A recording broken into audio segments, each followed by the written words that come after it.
Hello, friend. Welcome. Now, while we are dealing with the COVID-19 pandemic, our content really strives to bring you wisdom, insights, trends, and support to maintain your options, tactics, and success. Now, in this highly recommended episode with Phil Carpenter and Phil Christensen, learn how these number twos know their roles with their owners as they are charged with growing their respective companies. I would have said be bolder. Don't shy back when you know the right thing to do. You know what you need to say. You know those difficult conversations. Don't hesitate to have them.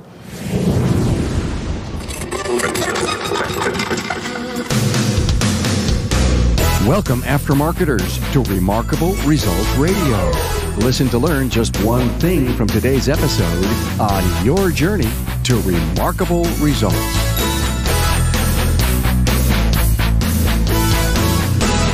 Hey, welcome, Carm Capriato, the Automotive Aftermarket Podcast guy. Hey, thanks for listening and your ongoing encouragement to bring you trending and innovative aftermarket podcasts. Hey, here's an important message from Napa. Due to the rapidly evolving situation related to the coronavirus, COVID-19, including health and safety risks and travel bans for almost every attendee, Napa has taken precautionary steps and postponed the Napa Expo. We do expect to reschedule the event for a later date, and we'll provide new dates as soon as possible. Now, rest assured, Team Napa is as energized and invested as ever in Napa Expo, and we look forward to hosting you at a later date. Here's an important note. We've done many podcasts and Carmcasts on the COVID-19 pandemic, and I've put them all and collected them all in one place in one section on my website's homepage at remarkableresults.biz. Please check it out. There's a lot there to help you understand your current and long-range challenges, and we continue to bring you new ones. In this episode recorded at the ASA Colorado member event, I'm with Phil Carpenter, Director of Operations at Urban Autocare, and Phil Christensen, President of BG Automotive. Now, they show how effective leadership can impact and free the owners that they work for from day-to-day duties and responsibilities. In turn, this leadership can help owners in the aftermarket focus on the business strategy and grasp ideas to innovate and bring the business to the next level. There are a lot of challenges that are mentioned, discussed, and dissected in this episode to unburden most shop owners who carry a heavy load within the business. If the CEO is considering finding their number two, you'll get a great feel on the responsibilities and role that Phil Carpenter and Phil Christensen provide. Find this episode's talking points, which make a great meeting agenda, and links to our guests' previous episodes at remarkableresults.biz/E527. Our guest today has some amazing advice. Don't hesitate from what you need to do. Speak your mind and follow your gut. A warm welcome to Phil Carpenter and Phil Christensen. We're at Lincoln Tech again at the ASA Colorado Summit. And I've got a really great opportunity for the listener to hear from two key leaders of shops here in the Denver area. Phil Carpenter is Director of Ops at Urban and Avalon Automotive here in Denver. Hello, say hello, Phil. Hey, how are you? Hello, Phil. And Phil Christensen is with us, who's the president of BG Automotive in Fort Collins. Howdy. How you doing, man? Good. So you guys work for two really great guys. Phil Christensen works for Brian Gossel, and Phil Carpenter works for Brian Sump. I know you guys all know each other. In fact, yeah. I've talked to both of them and they say we have the two Phils. They both have Phil, and then their last name is C. Yep. They're very much great guys, very similar, but they perform unbelievable roles in our companies, as I've had a chance to talk to both of them separately. And, they both gave me the idea to have you guys together because your missions are almost identical in their companies and how they're growing. So they've had the luxury or the smarts one day to say, listen, I've got to assume that CEO role after being techs and, doing all those things and getting to the point where their business needs a key leader like you guys. Now, here's the deal. What I really want to know about is a little bit about your roles, what you love about what you do, the challenges that you see every day, and what we can teach the industry and similar guys in the jobs that you have, maybe something they didn't know about and something they can learn from each of you, but what your challenges are every day and how you help grow the company. Sure. And what you relegate your CEO to do. I mean, they want you to do everything, but you still want to go in the office and do this, right? Do you ever say that? Oh yeah, absolutely. because they get in your stuff. What do they come in and want to do? So I call it Brian Gossel's shotgun. He comes out with a million different ideas, and I guess that's the role of the visionary, is to come in there. Our role, the Phil's role, would be more to rifle different ideas and really dial in to where the company can continue to move in a positive direction without getting too scrambled. So basically, somebody comes to you, one of the guys comes to you and says, I got this great idea. I've been reading about it. I attended a webinar. I went training. Maybe we should yin instead of yang. Sure. And what happens in that meeting? I mean, do you start putting your tactical hat on and start thinking of how we can do this before you ever make the decision? Oh, absolutely. Yeah, I mean, I think you definitely, if you're referring to that as an employee's bringing that idea to you? Employee, or how about your CEO? Hey, sure. Hey guys, Phil, I think we should do this. You say, whoa, wait a minute, whoa. And do you stop and see if it works, if it fits, if it's right? I think for me, we always have to discuss it. Try to poke holes in it, not in a negative way, but like that person needs to be heard. Whether that's an employee, especially, they need to be heard. That they feel like their opinion is valued. Make sure you truly understand what they're trying to say, what they're trying to accomplish, why they're trying to accomplish it. And if you don't have a good way to defend that, then why not try it? If you're saying, this is my process, I want you to do that. If you're coming to them saying, do this process, don't ask why, you're not going to get very far. Right. If you explain the why behind it and they can buy into it and then they want to do it, that's great. But if they are challenging the way we're doing a process and you cannot defend it, then your process is probably not right. And why not try what they're suggesting? Okay, so here the scenario is beautiful. Somebody comes to you and you find no reasons not to try. Sure. Are you obligated then to go to Brian and say, I want to do this, or do you have full trust and autonomy to do it? I have trust and autonomy to do it. I mean, if it was something super major, I would get him in on the loop, or bounce ideas. But you're hired to do this stuff. Right. You're hired to tweak and improve, right, and constantly update. Right. And the questions that you want to ask yourself, along with your team, is: does it benefit our guest? Yeah. Does it benefit the company? Yeah. And does it benefit our internal staff? Yeah, the team. And if those three positives lay out, absolutely, then as a team, we're going to put together an idea and a process. So, okay, now there's the key word right there. I mean, you're not going to do it alone. Absolutely not, because you got to have, as Phil was saying, you got to have complete buy-in. Buy-in from every place, and then implement. Because this was your idea, Joe, and so we've pretty much outlined it. Let's do this, and assess, constantly take a look and see if it's working, and then take feedback from the field, and then you get a win. It's working. You tweak it, and you get a win. Yep. Does this kind of constant tweaking in the process and the system side, is this consume like 80% of your day, or more? From the infancy of whatever we're putting into process, obviously. I can speak for myself, and I know Phil does this as well. We'll be the ship leader, crank on it until it is in place and we've got all the bugs worked out. And then from there is probably delegated to one of our other leadership teams, so then we can continue on with new ideas, new growth in the company, or implementing into another store. If we're just starting out with one, say our flagship store, before we present it to our other locations, or vice versa, if it is in one of our other locations and we bring it back to our flagship store. So, How often are you communicating with your people? Constantly. Oh, absolutely. But give me some structure here. I mean, is there a conference call? Is there a meeting? I mean, give me an idea of what and I don't want you to go Monday through Friday, but what do you do to stay close? So the core, obviously, I spend a lot of time throughout each one of our locations, but as a core, each one of our stores has an individual shop meeting every Wednesday morning where they're discussing internal issues at that particular location, or if something's come up in the company, we'll address that along with safety and stuff. On Thursdays, that we do a digital sales meeting. So each location is on a camera, similar to what we have going on right now, to where that builds camaraderie. We can talk about issues. We can also talk about new ideas that we are bringing down the pipeline to start planting the seed for getting buy-in or asking for help. Because again, we can come up with a great idea. They're in the grind every day, so they would know the best way to roll something out. In the grind. I love that. Yeah, a lot of things that help us with the communication is each location is having a morning huddle, 3 to 5 minutes, managers leading it. That can be anything from, we have so many cars per day, we have a couple of waiters, was there a problem car yesterday, how did that result?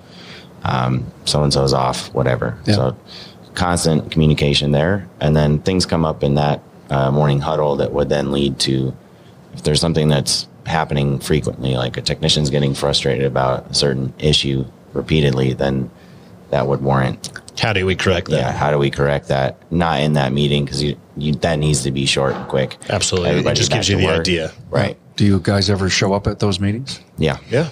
Unannounced? Yeah. I know I do.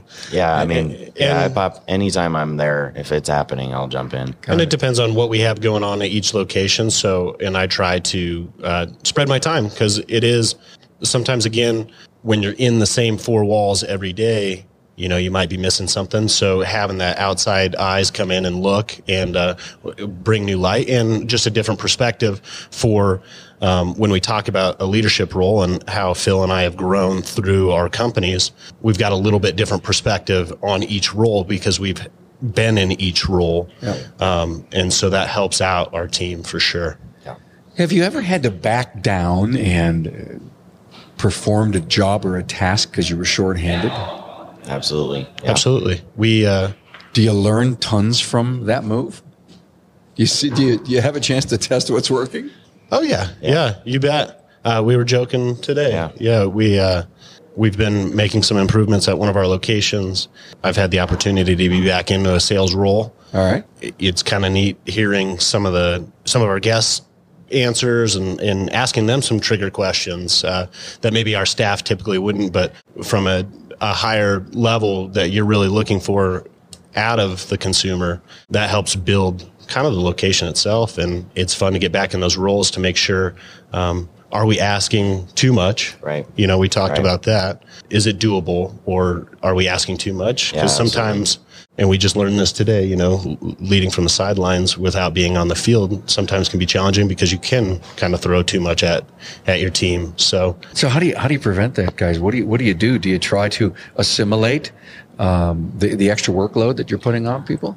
We did hire an extra service advisor, and that was working great. When somebody was out, they would fill that role until we added another location. Now we don't have an extra advisor anymore. Those are good problems. Yeah. Those are good problems. Always be hiring, right, Phil? You're always recruiting. But no, I think it definitely helps just remind you that, you've been in that role before, especially a service advisor.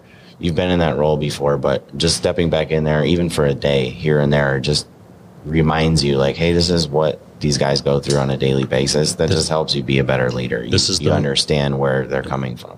Empathy. Absolutely.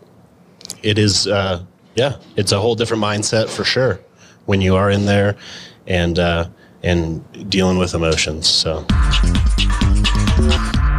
Hey, it's Carm here to tell you about the best shop management solution for your Autocare center, Trax Enterprise. Now, since Napa introduced Trax in 1989, it's been the industry's leading shop management system out there. Today, Trax Enterprise offers even more of the features Autocare center owners want, things like a powerful interactive scheduling calendar, faster and streamlined workflow, multi-shop capabilities, easy pay consumer financing integration, and more. That means you can count on Trax Enterprise to help drive your success today and well into the future. The tabbed interface lets you open and view multiple estimates, ROs, invoices, and purchase orders, all at the same time. You can even place windows side by side, over or under, or drag a tab from another application outside Trax to open another window. One Autocare Center owner said he loves being able to have 10 to 12 work orders open at once. Enterprise also offers a Microsoft Outlook-type calendar so you can view daily, weekly, and monthly schedules, drag and drop appointments between days and times, and block time to indicate length of work. Punch out to Mitchell Pro Demand is another huge benefit. It provides embedded labor, part, maintenance, and fluid capacities that can be transferred to estimates and repair orders within Trax. Trax Enterprise also streamlines parts ordering. Just one click, and it's done. The mobile capture app sold another Autocare owner on Trax Enterprise. He said there's no reason to write VINs by hand anymore. You can decode the VIN from a mobile device and send all the information directly to Trax. There are reporting features too. For example, with just a couple of clicks, you can find out how many repair orders you've written in a month. Talk to your Napa Auto Parts store and find out more about what Trax Enterprise can do for you, plus the hundreds of other great things the Autocare program has to offer. Guys, your greatest challenges that you have going on right now, based on the state of we're here. We are in the winter. I don't know if car count, ARO, what's important to you guys. The challenges you may have. Working with your CEO and your team. Each of you probably sees things that you have to work on. Sure. Personally and with the business, I know our biggest thing right now is making sure that we're spending time and doing proper interviews and really introducing our culture to people early on to make sure it's a great fit before we do make a hire. Got it. So the attitude's got to be there. They've got to believe in the culture. If not, you're making a bad hire. Absolutely. Yeah, I got it. People dynamics inside the company, just stellar. Do you ever have people challenges? Absolutely. I knew the answer to that, by the way. As long as there's people there, there'll be people challenges. And hopefully every organization out there right now is doing personality evaluations, so you know how to stage your people. That's where I was going. Absolutely. Yeah. So we, some technicians are very methodical and like to take their time, and some guys are also very methodical and crank. And you talk about the bird test and the eagles and the doves, and you wouldn't want two aggressors next to each other because that's going to create a lot of tears. So that's always good in placement, and learning how to set up your location on the sales side of it or on the production side of it. So yeah, absolutely.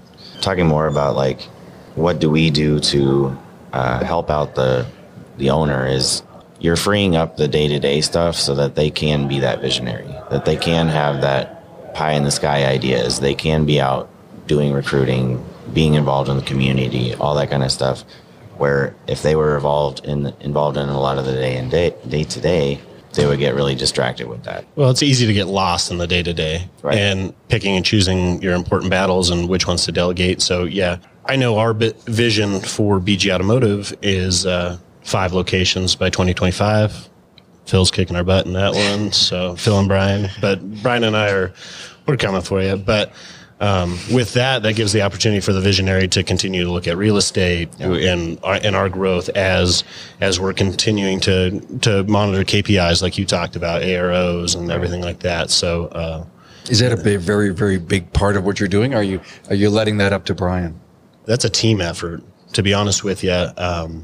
My role is definitely to make sure that it's happening and having those maybe uncomfortable conversations or celebration conversations. I mean, our team is amazing. We do a lot of attaboys. We have a lot of fun with that. So you got to watch that. Yeah.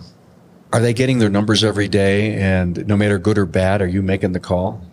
Yeah, the numbers, we picked a point of sale software that is showing them those numbers every day. And like you said, it's a team effort. So if I'm having to sit there and micromanage every single number, I'll lose my mind, especially with 4 locations. Well, then you just have the wrong people in place, right? Right. You got each advisor and each manager is managing theirs. Yes, we are ultimately accountable for the overall outcome, but each one of those individuals is making up the team effort to make sure that we get what we need. I have a broad question. It's maybe the wrong question to ask, but I want to ask it anyway. How long did it take to get the great leaders you have in your stores?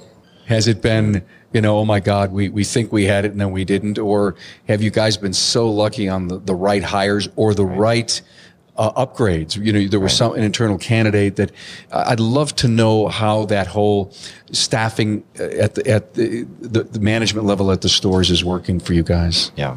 You want to go first? Sure. Really all over the map. Some people were working in the business that we acquired, and were willing to go through all the changes that we made, all the processes and all the point of sale and all that kind of stuff that's changed, but still willing to go through all of that and go through our own management training. We typically do a 12-month one-on-one coaching with each manager But as far as like how quickly they get there, I mean, we've seen it happen in a couple of months, even though they're still kind of going through the training process with us. They're still kind of already there. And we've seen it take longer than that. We've seen it where we start into that training program trying to get them to the next level, and they like clam up and then quit. But that let us know that that wasn't the right person. So it was a good thing. Where we really started winning with our staffing, and not to say that we didn't win before, but where we adapted a better way, was probably 3 years ago, where we started doing goal setting. And similar to what Phil is saying, you know, you set out and each person does their own personal goals, and we push them towards that level, and, you know, they'll make it if they are ready for that, because anybody can say that they want to be a store manager. Right. So we've definitely grown our own at our first location, at our Webster location. We've even hired technicians with their own personal goals, saying, hey, I don't want to be a technician for my whole life. I want to adapt into maybe being on the sales side of it. So what we've done is we've cross-trained and slowly worked into that. And we just had one of our master Audi technicians become a salesman for us. And that was his goal. And now we're setting new goals for him in different levels of, you know, once it was a production level and now it's a sales level, which is fun. We've also hired some great people out of the industry, and of course we've definitely hired some great people that just probably weren't the best fit for our culture, and we understand that, and we hope that they continue on and they're successful. You know, just didn't jive with us at the time. So yes, we've definitely had our challenges there, and the appropriate conversations come down the pipeline. Performance reviews, there's not enough people doing them. Is this constitution in your company?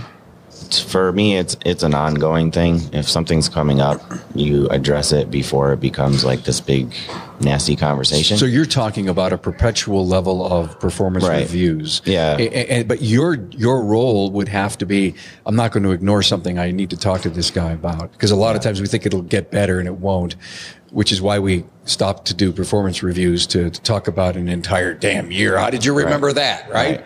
Oh, my God. If you don't address it, you're validating it. So that's right. Why wait for a review to give that feedback? Constant reviews. Ever offer them a chance to review you? It's a two-way conversation. I mean, we always we value that feedback. We send out surveys once a month. We send out a survey that's like a team feedback, team and manager feedback form. Okay. That one is anonymous, so they can fill it out and be a lot more free with that. And then we send the opposite month, we'll send out one that's a personal kind of reflection. And it goes over some of those results from like Gallup did a poll of like engaged employees. So I modeled the questions based off of that to try to see your level of engagement. And that helps us a ton to find issues. Like maybe you ask that person a number of times, hey, how you doing? Are you doing all right? Yeah, I'm good. But then you see something on that form and you're like, whoa, where did that come from? And you go talk to them and you address it before it's some bigger issue or it goes on. And then you find out somebody's putting in their notice. Performance reviews, Phil. So it is ongoing, like Phil's talking about. You know, nothing formal in the company. We're always just having conversations, and performance reviews come down daily. I mean, our sales team know where their production side is, and obviously it's a performance-based pay, so they know their personal goal, and we're going to push them so they hit their goals. Everybody's got a dream board. We're shooting for those, so we kind of know how do we address problems right off the bat. Absolutely. Those are documented just so it's not a negative thing. It's just so we have it in writing so we know what to continue to address so it doesn't happen with our other teammates. Yeah. So you just said dream board. So is it a personal dream board? Yeah. Cool. Yeah. And do you know everyone's personal dream board? Absolutely not. Oh, you don't? I don't. Okay. I mean, I probably know bits and pieces of each. Okay. If somebody wanted to buy a new Harley, do they put a picture on their toolbox so they can see it? Yeah. Okay, cool. Yeah, we do something similar as well. And we do have, once a year, we do take each employee out to lunch. But it's really a lot more of like, not giving them feedback, but like, hey, how do you think you're doing? How are we doing for you? Where do you see yourself in the next year? How do you think your last year went? Where do you see yourself in 5 years? That kind of thing. And it goes into personals, like if they're wanting to share. And how are you going to push the company? And you know, obviously with growth, and I know these guys are very similar to us. I mean, our mission for multi-locations is to create new growth. So we want our guys to be out of their comfort zone so they can continue to grow. Yeah. And have new roles. Right. Yeah, it gives them a platform where I always tell them, like, don't, because you'd say, like, oh, we're going to go do your annual meeting or annual review, and it's natural to think, oh, no, what am I going to hear in there? I always tell them, if you hear something that we've telling you, for, like, negative feedback to you in one of those that you've never heard before, we've failed you as leadership. You should have already heard this numerous times. So by the time we get to those reviews, it's generally a very positive meeting. Absolutely, which it should be. Yeah. I've heard the word training from you guys. Can you crystallize that a little bit? I mean, you said our own corporate training. Mm-hmm. That's cool. Is that the process systems? But are you also finding leadership training? Are you taking guys to conferences? Give me an idea of how you're rounding that out. We have our key leaders in our organization all in 20 groups. So they're talking with other peers. Phil and I are in a 20 group together. I mean, I know our Brians are in 20 groups. That helps out. Just so they have other organizations to reach out to, bounce ideas. We really go off the mantra, high tide lifts all ships. So, and we're doing that as an organization. So, and then onboarding in our company, I onboard all of our sales team, and just so they know what our, mission, vision, purpose, our culture, what our beliefs are, our values, our fundamentals of the company, just so everybody's kind of on board the same thing. And then we do cross training throughout each company. I mean, we'll switch guys around just so we just make sure that we have some, everything's uniformed in our organization. So, Brian Sump leads a lot of the training, especially with the sales staff. I follow it up with, okay, Brian, what did you go over with them? What is the focus this week? And then I can follow up with seeing what's actually happening at the counter.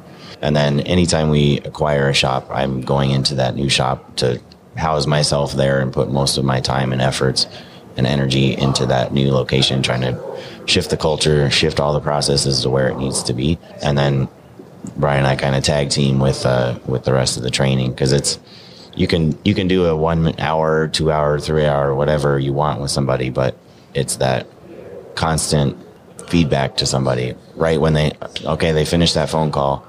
Hey, how did you think you did on that? And then just talk it out with them. Or you're recording your phone calls. We'll find the phone call, tie that up with the repair ticket, and put those all together. And you can say, okay, here's all the documentation that we had. Here's all the work that you had to present. Here's your phone call.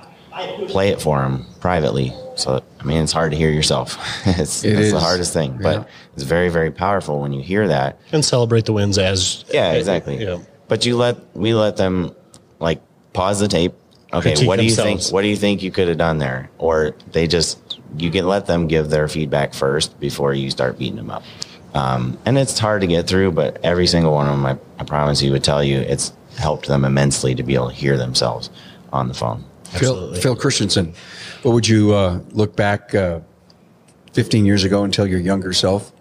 Make the unpopular decision sooner. We've definitely hindered our growth, and not to say it's a bad thing, but sometimes we're selfish and we continue to hold people or just not get through the tough things. So early on, I wish I would have made some more unpopular decisions right off the bat, because we ended up making them anyways to move forward. That would be one piece of advice that I would have told myself. Yeah. Same question to you, Phil Carpenter. I would have said be bolder. Don't shy back when you know the right thing to do. You know what you need to say. Those difficult conversations, don't hesitate to have them. You have what you need in your head. Get it out there. Speak your mind. I really think you did justice to the audience. I think they're going to learn a lot from this. Thank you so much. Phil Carpenter, Director of Ops, Urban Automotive Avalon in Denver, and Phil Christensen, President, BG Automotive, Fort Collins. Your two, Brian and Brian, are so, I mean, isn't this cool? Brian and Brian, Phil and Phil. Yeah, it's wild. It's off the charts. Uh-huh. They're really lucky to have you guys. Thanks for being here. Thanks for having us. Thanks, Carl. Thanks for being on board to listen and learn from the premier automotive aftermarket podcast. Until next time.